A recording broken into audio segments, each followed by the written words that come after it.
اعوذ باللہ من الشیطان الرجیم بسم اللہ الرحمن الرحیم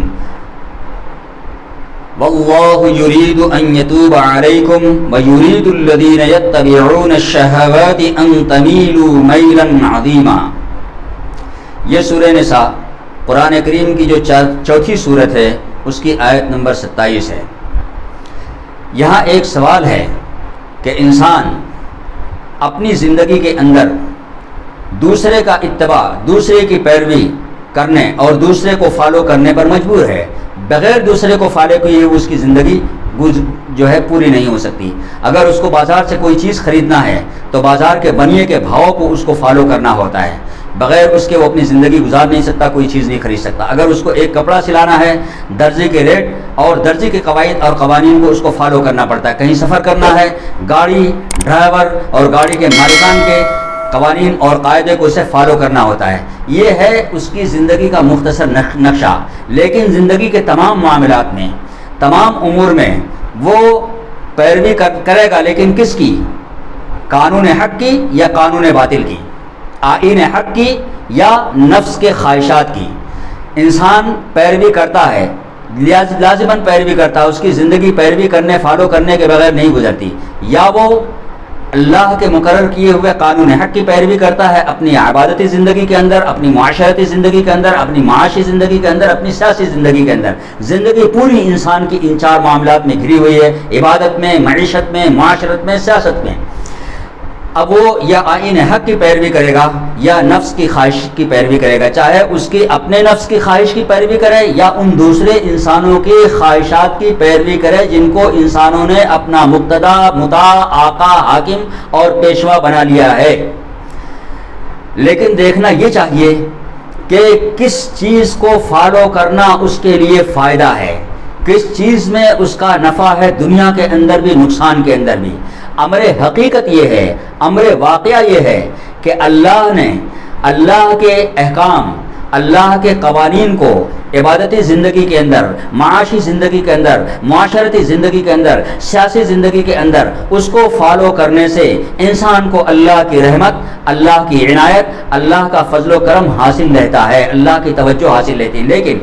خواہشات کی پیروی کرنے سے انسان اس سعادت سے، اللہ کی رحمت سے استفادہ کرنے سے محروم ہو جاتا ہے۔ لہذا اللہ رب العالمین نے انسان کے لیے اس کی معاشی، معاشرتی، سیاسی اور عبادتی زندگی یعنی پوری زندگی کے لیے جو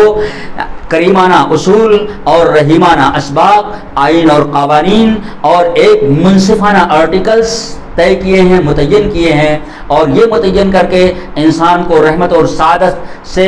حصہ لینے اور مستفید ہونے کا جو ایک نادر موقع دیا ہے، اللہ کے بندوں کو چاہیے عموماً اور جو ایمان کا دعویٰ کرنے والے ہیں ان کو خصوصاً کہ